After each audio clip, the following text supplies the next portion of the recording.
And good evening, one and all. How's it going, everyone? Good to see you today. Dave, good to see you. Kevin, Troy, how's everybody doing tonight? We are short one co-host tonight, so our buddy Russ couldn't make it tonight, so it'll just be me flying solo. But hopefully Al will make it tonight for the 10 o'clock show, the retro show that everybody so enjoys. Tonight we're going to be talking about fashion accessories or fashion. Uh-oh, I think I hit the wrong button. That's not a good thing. Hang on a second. We'll see if I'm on the other screen and I'm here closing all the windows and I accidentally hit install for an update. That's not a good thing, but hopefully it'll cancel the install any second now. Let me see what happens here. So I'll get to let me see. Okay, good. Apparently it's not installing anything. Okay. Tonight. How's it going, Mako? Good to see you. Tonight we're gonna do well, we're gonna take requests. If anybody has any particular requests. Rick Nolan, one of our community, asked for, and I finally remembered. He asked for it last week, but I always tell people, look, go to the show and ask me live, and I'm happy to do it. But and I'm always happy to do it regardless. But I will guarantee you that if you ask me during the week, I will forget by the time the show comes around. Heck, if you ask me 5 minutes before the show, I'll probably forget. How's it going, Chris? Good to see you. He had a I guess I don't know exactly what it was. He showed me a picture of it. In fact, let me pull up the picture he gave me. This is what let me see if I can copy. Save to downloads, blah, blah, blah. And let me open this up.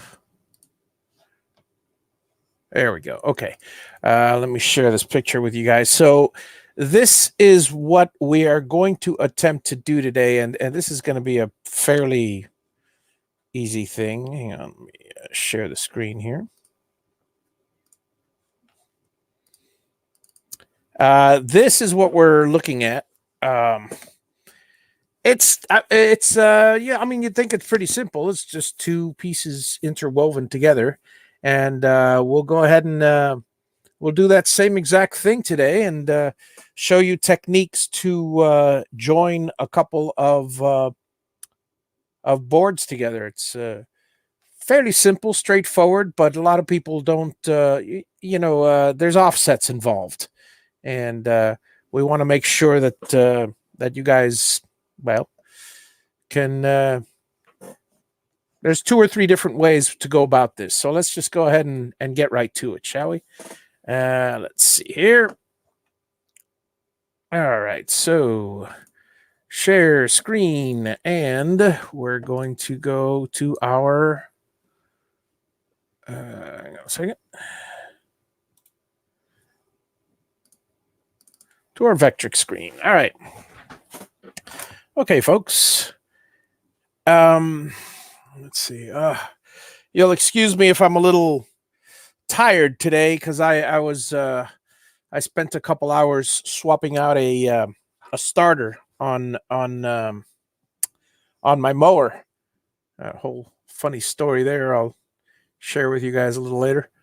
Let's see. Create a new file. Okay, we're gonna create a file as always, and we're just gonna assume that it's 3/4 of an inch, as we always do. And let's just go ahead and start the file. Now, the table, I'm going to make it 18 by 24, just something simple, or better yet, 16 by 20. So it'll all fit in here nice and comfortably. So let's go ahead and make this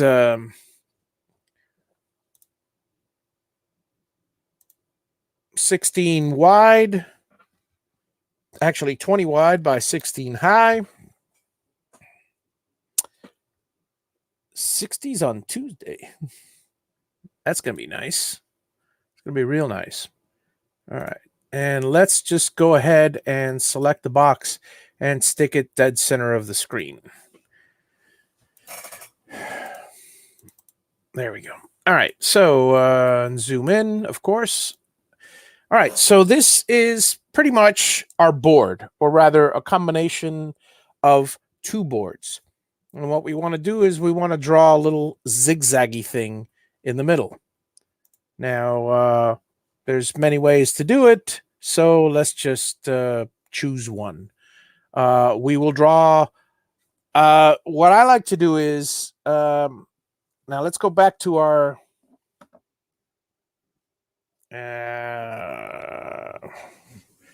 Well, I can't easily flip back and forth, so we'll just. I'll just go ahead and if you guys hopefully can remember what the board looked like. It's pretty simple. It's got a wavy line in the middle, and so what I like to do is obviously choose the center line just to have the center line as a reference. So the center line is going to be at 12 here. Now, let's say I'm going to make this line 3 inches wide. Again, just picking a number that hopefully will work. If it doesn't work, I can always adjust it afterwards. So 3 inches wide gives you 1.5 inches on each side. So we'll go 1.5 over here, 10.5, and 1.5 on the right. And that's 13.5. So from here to here, we should have a nice little line. Now, again, multiple ways to do this. What I would do is just simply draw a, I'm going to make it nice and easy for myself. I'm going to draw a little zigzag. Starting here, well, let's start at the bottom. Starting at the bottom, we're going to go one, let's see. In fact, let's go ahead and we're going to go to, okay, we're at 10.5, 10. So we got to go to 13.5. I want to go to 11 is good. Okay, so 13.5, 11 is the next line. Now, sometimes it's easy. Sometimes it falls right on it. Let's see if it does. No. So what I'm going to do is I'm just going to go, X is going to be 13.5, and Y is going to be 11. And click Add. And then I'm going to click, now Y is going to go back to 10.5. And Y is going to be 12. All right, so watch what I did there. There, I made one zigzag. Now, a zigzag, nice and easy. Now what I'll do is I'll just hit the space bar, so unselect the line tool, close this, and select our wonderful little zigzag. What do I want to do with the zigzag? Well, of course, you know me. I'm going to make everything easy, and I'm going to make an array. I'm going to make one column, and I'm going to make, let's see, how many rows? This is 2 inches high, and we're going, what did I say this was? 16 inches, so that's 8 of them. So we're going to make 8 copies. And 8 by 1, the offset is going to be the gap. No, offset. Sorry. Offset's going to be 0 and 2. So look what I just did, or what I'm about to do. Boom. I just made a nice little zigzaggy thing. Isn't that wonderful? Now, that's all well and good, except these pieces are all independent. So what we're going to do is we're going to select all of them, and we're going to join them by moving vectors to the most common point. Actually, let's join and close vectors with a straight line. So, and hopefully, let me see. Let me see. Which one did I, or did I join any? Nope. I guess it didn't join any.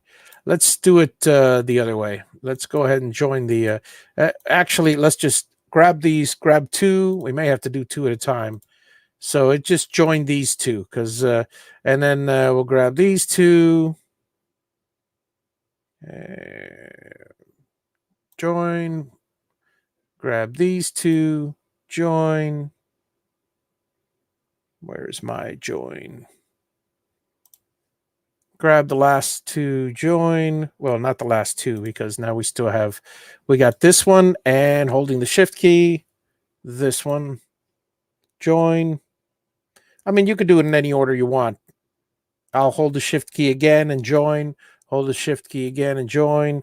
And either way, we now have, click, we have one continuous item. Well, now I want the curve. I don't want a zigzag. And I'm gonna choose a nice big curve. Well, you know me, I'm gonna go for that fillet tool. And this time the radius is gonna be, I don't want it to be a whole half, but let's do a 1/4 inch radius.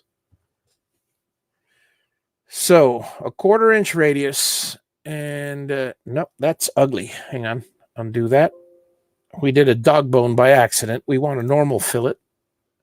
Boonk. So if we do this, you know, I'm not happy with that. I got to tell you, I think we will go for the 1/2 inch.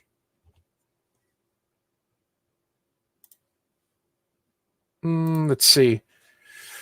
Nah, let's go right in between the two. Let's do 0.375 just to make it nice. All right, 0.375. That's a decent little thing here.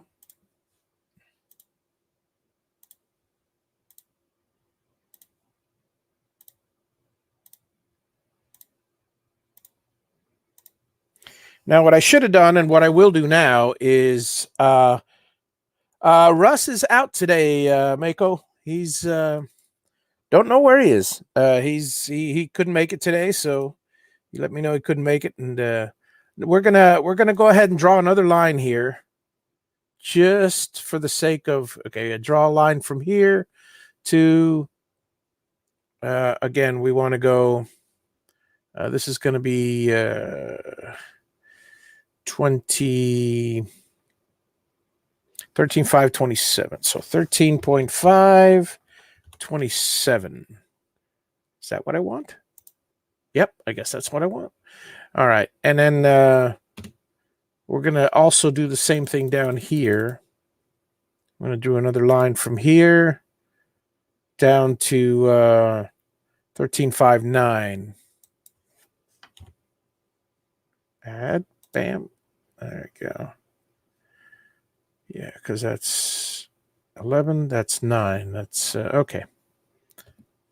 Make sure that angle is, yeah, that angle's correct up top. Okay, so the reason I did that, obviously, you guys may have guessed, I want to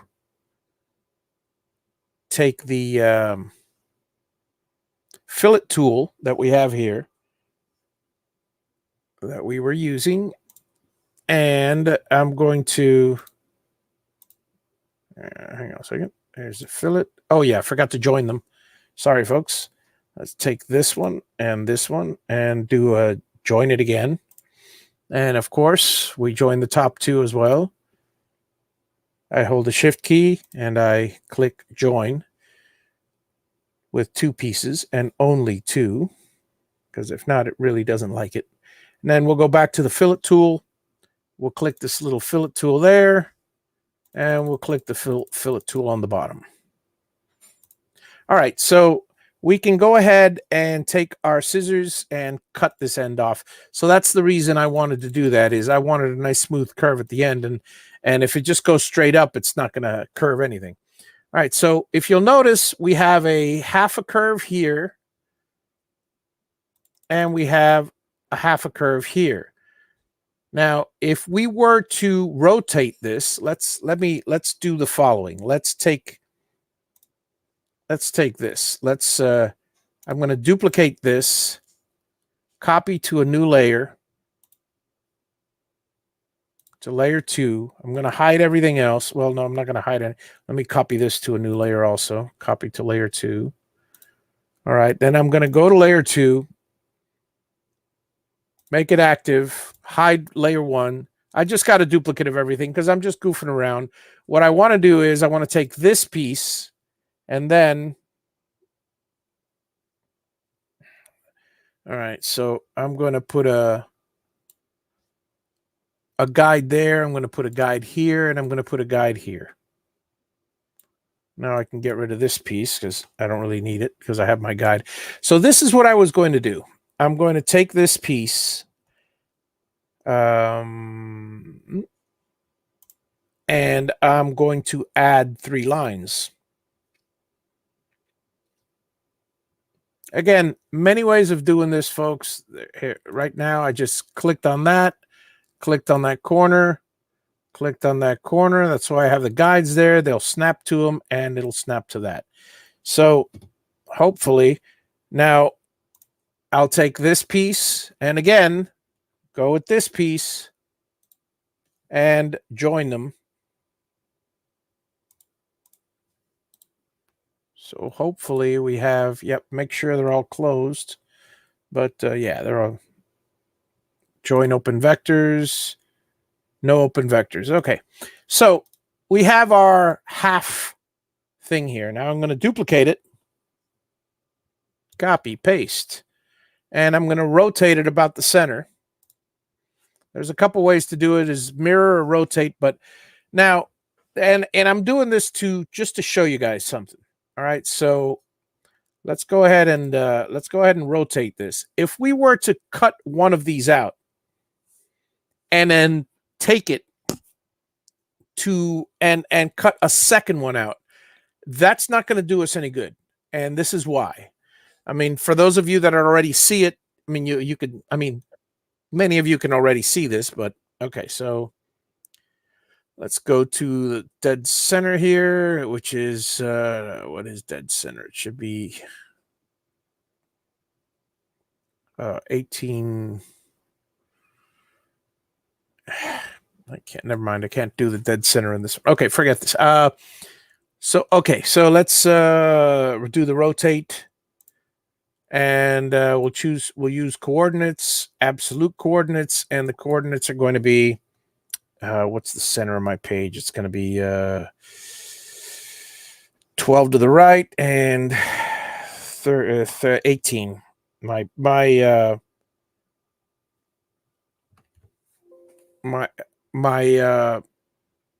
board here is, wait a second. Use coordinates. There he goes. These are the coordinates, which is dead center of my space, and this has been centered before, so it's going to rotate it here. Now look what happens when I rotate it, and I'm going to go 180 degrees. Apply. Oh, there we go. Now you'll notice that's not good. You have 2 pieces that, if I were to cut them out, they're basically messed up. You can't do them that way. So the only option is exactly what we did last time, which is we're going to take this piece here. Actually, there's a couple ways of doing it. One way is we'll take again our square. Again, I'll be showing you many different ways to get to Rome here. So many paths that lead to Rome. Copy to layer 2. I'm going to copy the outside square and go back to making that invisible. And so we have this piece, we have this piece, which is the rightmost piece, and we have this square. Well, what do? We first of all, excuse me for moving that. We select this piece, copy, and paste. Now we have that piece twice. Well, guess what? I'm going to go square, and I'm going to hold the shift key down because I'm going to subtract this piece, one of the pieces. So let's go to our drawing, tab, and we have them selected. We're going to go to minus, subtract, boom. Now we should have this piece here, which is the leftmost piece, except there's a little extra on it, and this piece. So let's go ahead and fix that little botch up that for some reason or another, I don't know why the program's not more intuitive, but it's fantastic for what it is to begin with. All right, so I'm going to take this, get rid of this stupid line here. All right, I'm going to take this piece, move it to the layer. I'm going to make a new layer called layer 3, whatever. Okay. And now we're going to hide that one. So now this is, I mean, I saw this. I hope you guys are following and found what I did. I took the block, I subtracted the original piece, but unfortunately it gave me this here. Well, that's easy to fix because that's a simple matter of going over here, going to my scissors, cut. Oh, did it cut too much? Undo that. Let's go back a little closer here. See if we go close enough, it'll cut it. There it is. All right, so it cut that piece. Let's go to the top. Folks, that's another good tip, which, I mean, if you're out here and you click cut, and wait, let me see if I can go out a little further. If you're out here and you click cut, well, it'll do it either way. Sometimes, as you saw earlier, it cut off this and this whole thing because you weren't zoomed in enough. Now, when you zoom in, you can actually click cut and be a little bit more precise. So sometimes it works, sometimes it doesn't. Well, anyway, we have our two pieces now. So for those of you that have been following along, we've got this piece and we've got this piece. Let's go ahead and separate them because they don't need to be together. So, you know, we'll just make them nice and little separate here. These two pieces, if cut properly, will interlock with each other. Now, what I say if cut properly, here's what I would do. First of all, obviously, I would let's do it the simple way. One thing is you do our profile cut. We'll select our standard end mill, and we shall go 0.75. Again, folks, a lot of you guys, you know, tabs are your preference. I don't put them for, it's good practice to use them. I don't put them because of time constraints, and you guys know what tabs look like. But regardless, okay, so if I preview all the tool paths and I knock these out, this is basically what you have. You have two pieces that theoretically will fit in each other. Wait a second. No, they won't, because this wasn't done correctly. See, notice I did on the line. See, right away you should have seen that this is thinner than this and this is thinner than this. Well, it's not on the line that we want. We want it outside the line. So let's go ahead and recalculate that. Let's go ahead and reset and preview all toolpaths again. Now see, now that looks better. Get rid of this. There we go. Our two pieces will now fit theoretically, because we haven't done it in practice yet. They should butt up right next to each other.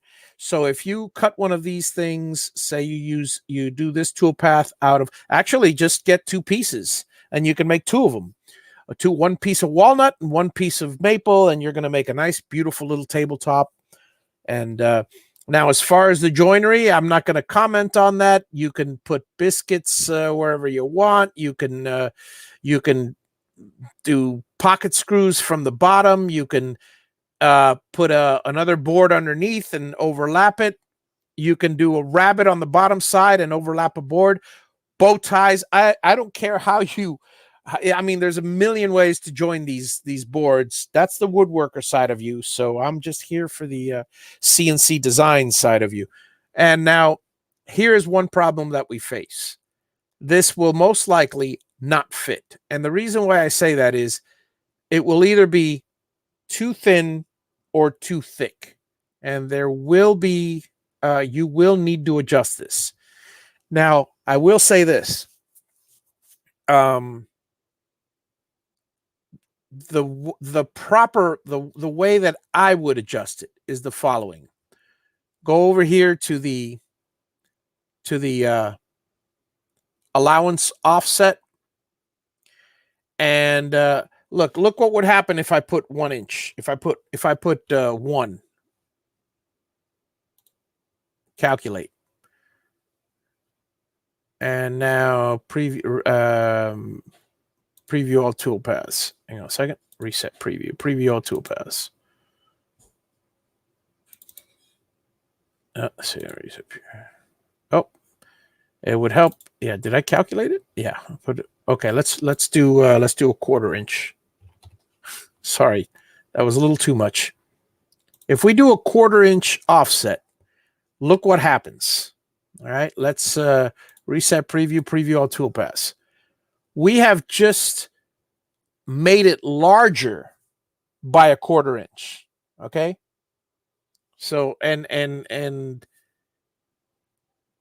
if we do a negative offset, say negative 0.25 inches, look what'll happen. Reset preview, preview all toolpaths. And let's get rid of this again. Now, notice this thing went way too big. Way too big. So what you got to do is obviously 0, 0, 1 or something of that fashion. Okay. Now I will say this, and this is one thing to be very cautious of when you do something like this. Hang on a second. I didn't. Yeah, it did it correctly. Okay. So now it just offset. Hang on a second. Close this. Here we go. Hello. Why is it my thing? Let me just try this again. And double click. All right. Okay, folks. Now, one thing you got to realize. I don't know if you saw what happened, if you noticed when I did the very large offset. It's doing the offset on a curve. All right. Now, if you're doing a tiny offset, right now you're taking off 0.001 from this shape. It's going in, and the outside doesn't matter because 0.001, unless you want a very, very precise 18 by 24 by a 16 by 20 board. But right here, and then it'll get a little more complicated. I'm going for simple here. If you do 0.001, it's going to go in the entire way. And now when it goes in, from this point, it's going to go in this way. From this point, it's going to go in this way. It's always going to be tangential, or actually perpendicular to the tangent of the curve. So I don't know if you guys caught that, but this, for instance, at this point, this is the tangential line. So it's going to go in this direction. Okay, this way. All right. At this point, hang on a second. At this point, this is the tangent. So it's going to go perpendicular to the tangent. See that little 90 degrees? So it's going in this way. It's going in this way. On this point, Let me see if I can get it. There it is. Come on. At this very point, it's going to be going in this way. So you would think that if everything works right, then it's going to be evenly distributed. But the problem is it's not. And here's what happens. Okay, for instance, I'm going to leave this other one up. Let's go back to this and let's do that. Let's do 0.15. Look what happens. Hang on. Preset preview all toolpaths. And I don't know if you've noticed this. This went inside this way, and this went outside this way, or rather inside this way. So here's the problem with doing a zigzag and doing that little shape. If you don't have it right on in the very, very, very, very beginning, no matter what number you choose, unless it's extremely small, not noticeable, but really not even then, you're just, this is what a lot of people like to do. A lot of people like to use the profile. And the problem with using that, if it was a circle, within a circle, that's perfect. If you're doing, let me go back to this thing here. If you're doing a circle, inside of a circle and two different pieces of wood, and you want one circle to fit in the other circle, that's not a problem because it's going to be the same all the way around. You could choose to make one smaller. You can choose to make the whole, you can choose to make the circle smaller. You can choose to make the hole bigger. But if you're choosing a zigzag, like in this case, where there's if you're choosing a dimensional shape, not a problem. If you're choosing one that changes arcs all the time, now you got a problem. Because what I just showed you is the more you go in or the more you go out, out is just ridiculous because you're just making it thicker and then it really won't fit. It won't mesh. If it doesn't work with zero offset, take out the sandpaper. I'm sorry, but that's the only, well, there's one of only two solutions. The other solution is you have to get a little fancier and you have to work. You know what? The sandpaper is going to be a lot easier than trying to come up with a different formula. It now at that point, it depends on the project. If you have projects where there's some curves and then there's some straight pieces, like for instance, the Javi boxes that I have, they mesh in between, and I've shown you before how to make larger box joints with the dog bones. And for those of you that have a Javi box, you'll notice how they fit with each other, and the holes that I purposely left there for ventilation. That wasn't a first shot deal. That was a lot of trial and error because the boards are not 3/4 of an inch, as you know. Plywood is not 3/4 of an inch. So if you're making a box joint and you want this hole to go down 3/4 of an inch, well, guess what? And you want the, so you want to stop at 3/4 of an inch. Let me see how I can do this. If you wanted to stop at 3/4 of an inch, the height of this wood, of this trim, has to be adjusted. Likewise, if you're putting a board sideways at 3/4 of an inch, the depth of these two have to be adjusted. So it gets to be quite annoyingly complicated. So always know ahead of time the thickness and the difference of your boards. So a lot of it is trial and error, but I've shown you basically right here. If you go back to this, if you go back to 0 as the profile, which is your standard, And don't mess with that number, no matter how much you're tempted to mess with it. And reset preview all toolpaths. Now you're going to have an exact fitting piece. Exact to the point that, well, it's going to cut it right on the line. It may be slightly too thick. You may have to do a 0.001, but remember, if you do a 0.001 or then you're shaving off 0.001 on this side and on this side. You know, it's you're shaving it in here and you're shaving it out here. So you're making this, you're not just making this smoother overall. Look, again, I'll do it one more time just so you guys can see when it's exaggerated. When it's exaggerated, this is what it'll look like.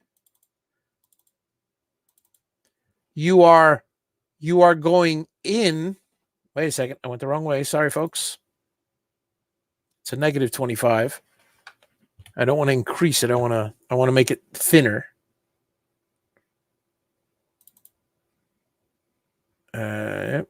Calculate. All right. And okay, so again, you are going into each of the two pieces. But over here on the right side, you're going into the inside curve. When you go in an inside curve, you make the curve bigger.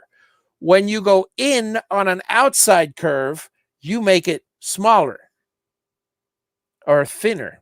You know, so again, I hope I've gotten the point across. I'm not going to beat a dead horse any longer. But progressively, the more you increase it, the more of a discrepancy there'll be in the two shapes, and they won't mesh. So avoid assuming that oh yeah, I'll use profile. There are places to use profile and places not to. And this is not one of them. But going back to the wonderful little thing here, we've created our table. There are our two pieces. The two pieces should fit perfectly together. Again, use your sanding discretion, and that will give us. Let me go back to our little. Where is it?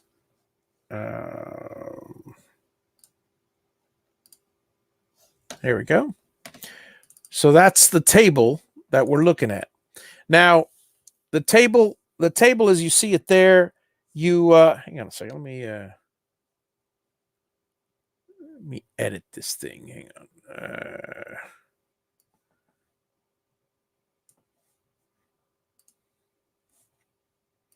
Dooby dooby doo.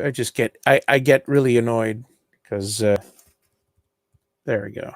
I want something a little. No, great. Now it's still. Hang on. Let's do this.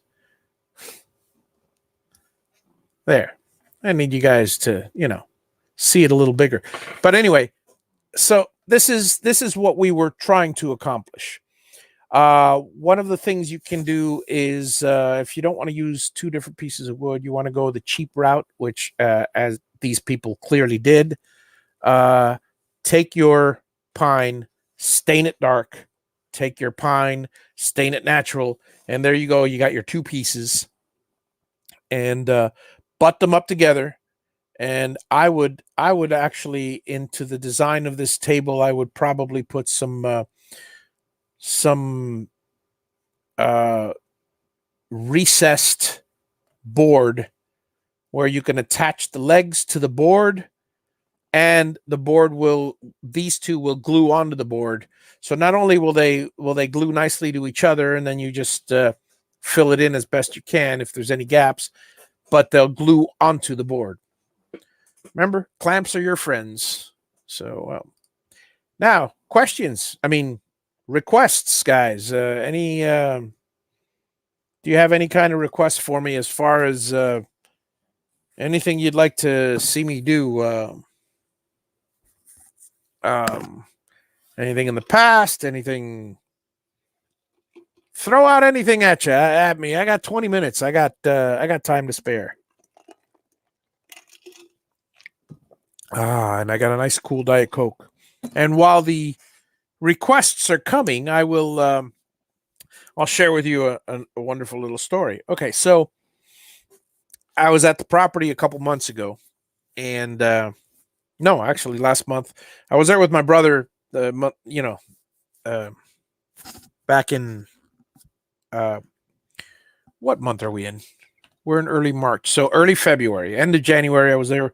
I showed my brother had a blast, and he was very relaxed. It's a great relaxing place, and he was giving me a hand. And by the way, I'd like to once again, formally thank Andrew Haig, because he lives nearby. He lives half an hour away or 45 minutes away, and once again, I can't thank him enough. He made the drive to just give me a hand to burn bamboo, haul wood. I mean, just overall, he's you know I love having a community that's willing to lend a hand. And likewise, if I live nearby you guys, hey, call me. I'm there.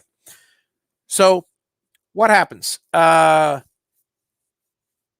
go to mow the lawn, and I mowed part of it and stuff, and it was a little hard, and it's been hard the last I would say 4 or 5 months. It's been slow turning on, and the way I've been getting around it was I've been assuming that the battery was bad. Sometimes I charge up the battery, and when I charge up the battery, it'll go slow going, but it'll 2 or 3 clicks and it'll start. But I have a little jumper cable that I put on there, and so the last couple times I've started it with the assistance of the jumper. And I'm assuming, never assume, guys, never assume. I was assuming that because I left it there for it's been sitting for a month, because I'm only out there maintaining the place, once a month, once every couple of weeks sometimes, but whatever. And I was assuming the battery was going dead. Never assume. The second time I tried to start it, luckily I had parked it in the trailer, because to move that thing is a bear. It's 1,500 pounds. Tried to turn it on, nothing. Now I figure, okay, I've only mowed half the lawn. I'll mow the other half next month. I'll go and I'll worry about it next month. I was already I was in a relaxing mood, and I only had 1 day left. So I figure pack it away. So I packed it away. Packed it away up in storage, and figure I'd go back to it. I thought the battery was dead. I brought the battery back here, gave it a full charge. I even bought an extra battery. So I went up there this last trip, and no, I'm sorry.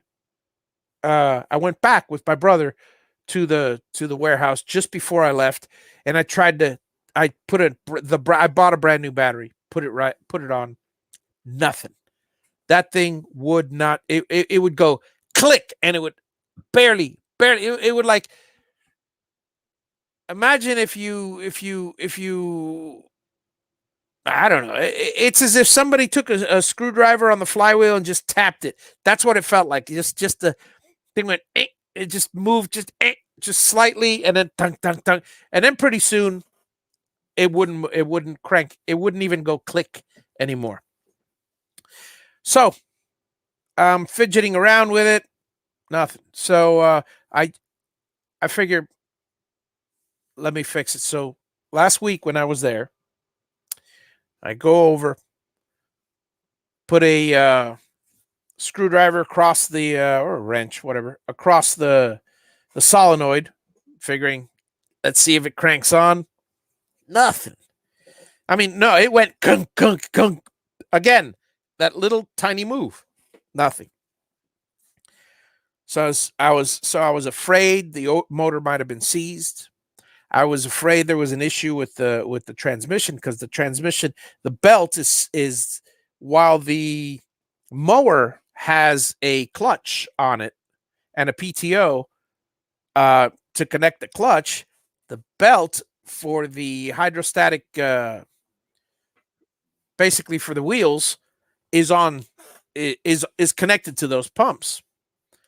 But I had disconnected them, so it shouldn't be any type of, unless they're seized up. And well, anyway, finally get it down here, and I'm so happy, because this is what I did this morning. This morning, I looked online. I go, it's probably going to be the starter. Let me see how much a new starter is. A car starter, 60, 80 bucks. A little tiny lawnmower starter, 50, 60 bucks. A starter for this industrial mower, $200. 160 is the cheapest one I found. I'm like, for 200 bucks, I'm rebuilding the starter. So sure enough, I took it out, rebuilt the starter. This is where the story gets good. Or not. It took an hour, I put the thing all the way back together again. Now, one of the most important things, folks, learn from my mistakes. One of the most important things that you should do when you take a starter apart, because there's many ways to put it back together. There's two screws, and yeah, they can fit this way, they could fit this way. There's a bowl that could be moved in different. There's the brushes that can go in any way. So always get a little Sharpie and mark a 1 and a 2, so everything's back in its proper order. I did not do that. I took it apart, relying on my infinite genius to put it back together. So I put it back together. Oh, by the way, there you go. Let me share with you what I found. These pieces were in and amongst the commutator and the brushes. Cleaned it all out, sanded the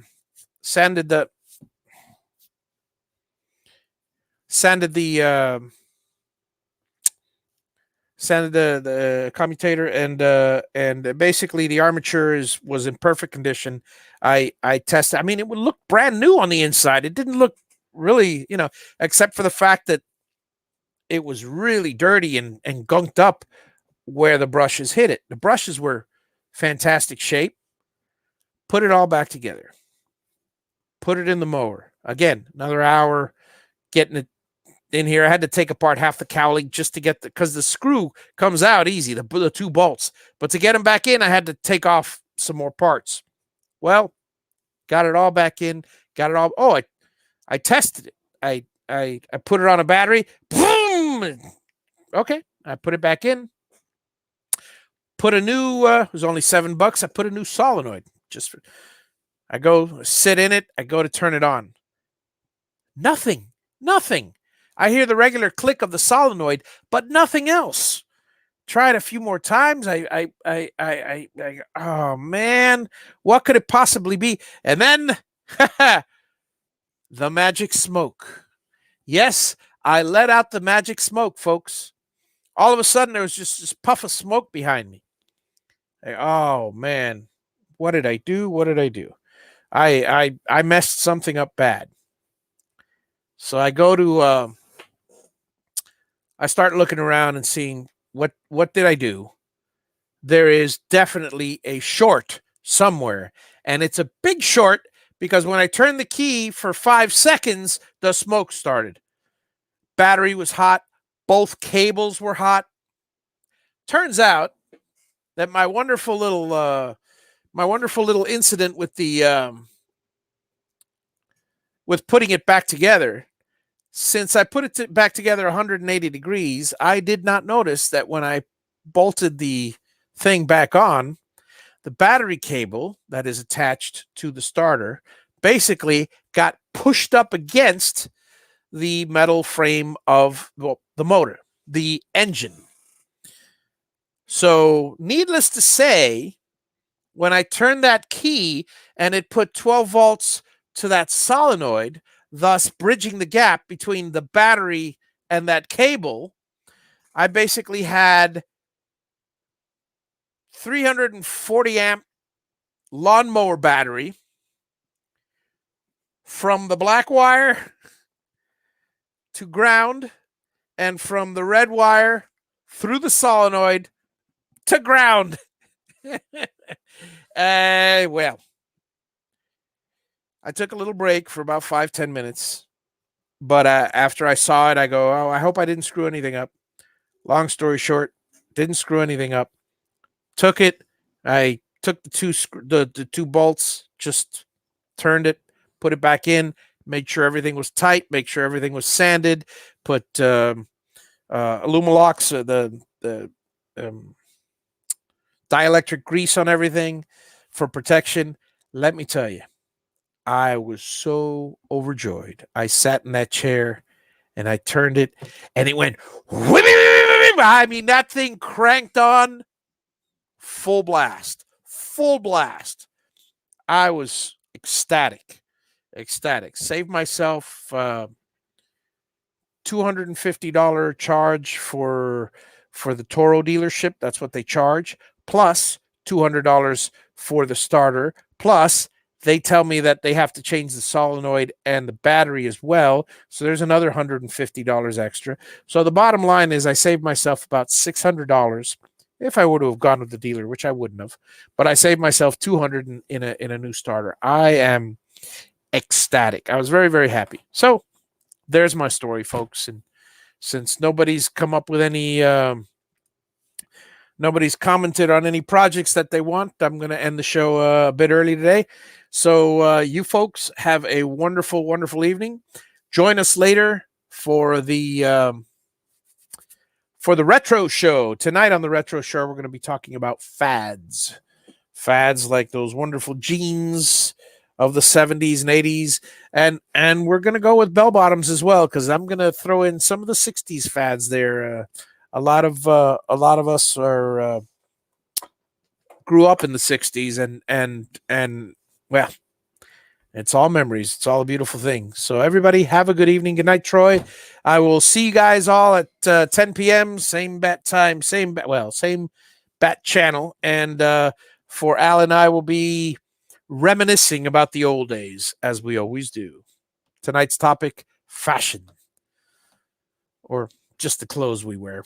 Later, folks. Bye-bye. Good night, all.